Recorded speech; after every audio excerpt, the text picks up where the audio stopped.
Every new installment in the Pokemon series introduces significant mechanical change that naturally has a massive impact on competitive play. Like the addition of the Dark and Steel types in Gen 2, and the addition of abilities in Gen 3. The list goes on. But these are sweeping changes that you would expect to really shake things up. New moves can also be significant additions, but for the most part, a single new move doesn't have too much of an impact. You wouldn't think that the addition of one move to the game would have an earth-shattering effect on how competitive Pokemon is fundamentally played. But that is exactly what happened when a little move called Stealth Rock was introduced in Generation 4. This single move completely changed everything. Pokemon who were once great became horrible overnight. Everything centered around Stealth Rock now. Setting Stealth Rock on the field was worth losing an entire Pokemon. What was so impactful about this one move?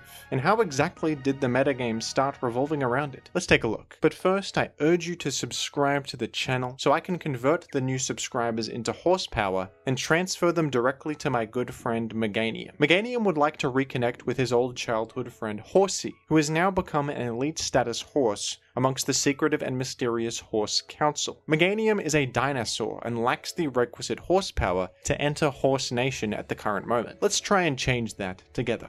Thank you. Stealth Rock was an all-new entry hazard introduced in the Gen 4 games, and when used it will scatter stones on the enemy field, dealing damage to every Pokemon that switches in from then, based on their weakness to Rock type. Rock-resistant Pokemon are lucky and take pretty minimal damage from the new hazard, but Pokemon neutral to Rock take 12.5% damage, the same as a single layer of spikes. The Rock-weak Pokemon suffer immensely from Stealth Rock. Those with a ×2 weakness take 25% damage on switching in, the same amount as 3 layers of spikes, and ×4 rock-weak Pokemon take an unbelievable 50% of their HP and damage from this entry hazard that only takes 1 turn to set on the field. Damaging enemies as they switch in is a fundamentally strong concept in competitive Pokemon, and in the previous generation, Gen 3, spikes were a central mechanic and an important way to punish defensive walls from being able to switch in repeatedly. 1 layer of spikes dealing 12.5% damage to everything grounded was already a pretty enormous impact for a single turn of setup back then. The amount of damage that single spike will do over the course of a game really adds up, but at least there were plenty of Pokemon immune to spikes altogether. Flying types and Pokemon with Levitate can hover above the spikes. And at least Rapid Spin was a pretty even form of counterplay. Spikes can be stacked, and each layer of spikes will add to the amount of damage the enemy takes on switch in. But 1 turn spent using Rapid Spin will remove all spikes from the field. So stacking spikes can be a risk. A potential 3 turns of commitment erased by a single turn of Rapid Spin. Spikes are very powerful, but there is enough counterplay to them that they don't feel completely overwhelming. Stealth Rock, on the other hand, is absurd in terms of the sheer amount of value you get from a single turn of setup. The fact that Stealth Rock can match 3 layers of spikes in its damage output against anything weak to Rock, which is a huge amount of Pokemon in the game, is frankly ridiculous. And no type is immune to the damage of Stealth Rock. Even 3 layers of spikes, which takes 3 turns of setup, can be managed by floating Pokemon. But Stealth Rock's damage is unavoidable, and the 50% damage to ×4 Rock weak Pokemon is just unfair. That is way too much damage to take just for the simple act of switching into the field. This feels like icing on a cake that already had 2 layers of icing on it to begin with. The cake is good enough, but this life-ruining extra layer of icing has shattered many Pokemon that were once usable. In Gen 3, Moltres is a really solid Pokemon and a mainstay of the format. The fire-flying typing has a lot of benefits thanks to its burn immunity, steel and fighting resistances, and of course spike immunity. But because of Stealth Rock, that brief moment in the sun for Moltres has plummeted into nothing. Charizard is in much the same boat. A solid choice with unique offensive options compared to Moltres. Now thrown directly into the garbage. Articuno was kind of on thin ice already, but it had its uses in Gen 3 as a solid answer to enemies like Swampert and Celebi, and the unique utility of Heal Bell. Now all of a sudden, Articuno is one of the worst Pokemon imaginable. A defensive Pokemon designed to switch in on enemies and take hits now loses half of its damn health bar simply for trying to exist. How dare he? The impact of Stealth Rock is felt in every aspect of Gen 4. The lead metagame is all about the scramble to get your stealth rocks on the field as fast as you can, and deny the enemy from getting theirs up. Azelf is one of the best leads in the game, thanks to its high speed and access to both stealth rock and taunt, plus a great offensive move pool on top of that. You can create your stealth rock quicker than most things in the game and taunt anything foolishly thinking they have the privilege of setting stealth rock of their own. But of course there's levels to this game. Aerodactyl is even faster and also has stealth rock and taunt. The addition of the item Focus Sash also had quite an impact on these lead situations, allowing a Pokemon to live on 1 HP if they received damage that would one-hit KO them from full health. This is perfect on Aerodactyl, who can safely set stealth rock and still get a bit more value after being attacked. But now there's a mind game. Do you play around the taunt and just attack your enemy? Or do you set stealth rock yourself, expecting them to do the same, and try to at least match them with your own? Some leads aim to sidestep this annoying stealth rock scramble and just defeat these fast stealth rock setting pests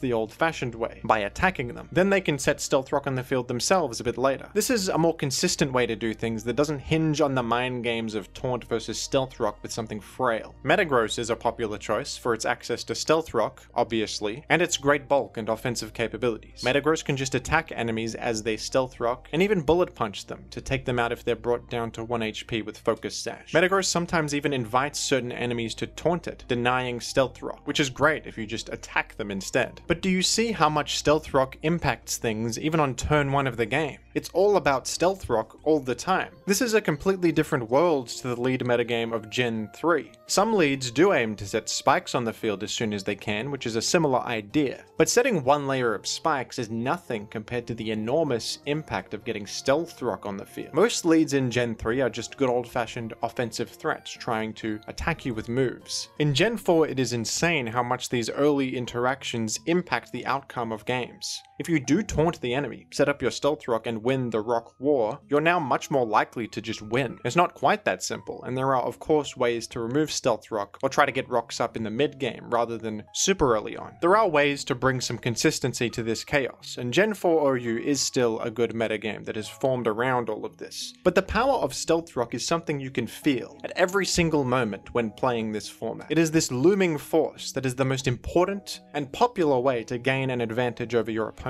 All competitive Pokemon players eventually grew used to stealth rock and how it defined things. But it is insane to just reflect on how one move can have such a high impact on every facet of the game. Flying types can overcome their rock weakness thanks to great immunities to ground moves and spikes. But any other Pokemon weak to rock pretty much needs to be an absolute superstar of offensive power to have any chance at viability. Weavile is officially ranked OU in Gen 4 based on usage stats from when Gen 4 was current. But most players these days don't think as highly of Weavile. Despite being really fast and offensively threatening, that rock weakness is just really difficult to overcome. Fire, bug, and ice types almost always need a secondary type that resists rock to be usable at all, like Heatran or Scizor. Volcarona is a rare example of a ×4 rock-weak Pokemon that is OU ranked and viable, but Volcarona makes up for the worst type weakness you can have with a huge amount of game-ending offensive power to offset it, and that's a lot to ask of the average Pokemon. Stealth Rock is at the peak of its power in Gen 4, and there were at least new mechanics introduced in later games to help combat the oppressive move a little bit. Magic Guard saw more distribution in Gen 5, an ability that grants immunity to all indirect damage, including entry hazards like Stealth Rock. This helped a bit, as did the new ability Magic Bounce, which can bounce back Stealth Rock to the enemy's side of the field, while also blocking it, a new way to dissuade your opponent from using Stealth Rock without thinking. The transition to team preview rather than locked-in leads also helped at least create more dynamic ways to deal with Stealth Rock leads, since you have more choice about what to bring in against them, and more info about what your enemy's Stealth Rock setters are in the first place. Gen 6 also introduced Defog, a new way to remove hazards from the field that saw wider distribution, and also couldn't be blocked by ghost types as Rapid Spin could. These things helped, but Stealth Rock still remained the most powerful move in the game in all these generations, and getting rocks up was still probably the #1 way to gain an advantage over your enemy. It absolutely remained dominant in the game plans and decision making of all these formats. It wasn't until Generation 8 that we would finally get a new form of counterplay against Stealth Rock to end them all. The new item, Heavy Duty Boots from Gen 8, granted a complete immunity to hazards when equipped. Times 4 Rock Week Pokemon rejoiced, and with their great new shoes, they could finally exist and switch into the field once again. What a privilege. Maybe there could have been a more elegant solution to this problem. A nerf to Stealth Rock itself, or some other form of counterplay to it. Maybe something similar to Toxic Spikes, where poison types can switch in and remove them. Heavy Duty Boots also had some unintended side effects, like bolstering stall teams by allowing powerful walls, like Blissey, to completely sidestep Spike's damage, and become frustratingly hard to pin down. With the addition of Heavy Duty Boots came a new metagame, where knocking off enemy boots so that they could get hit by hazards now was a new way to try and make progress and gain an advantage. The solution almost became a new problem, but the era of Stealth Rock dominance did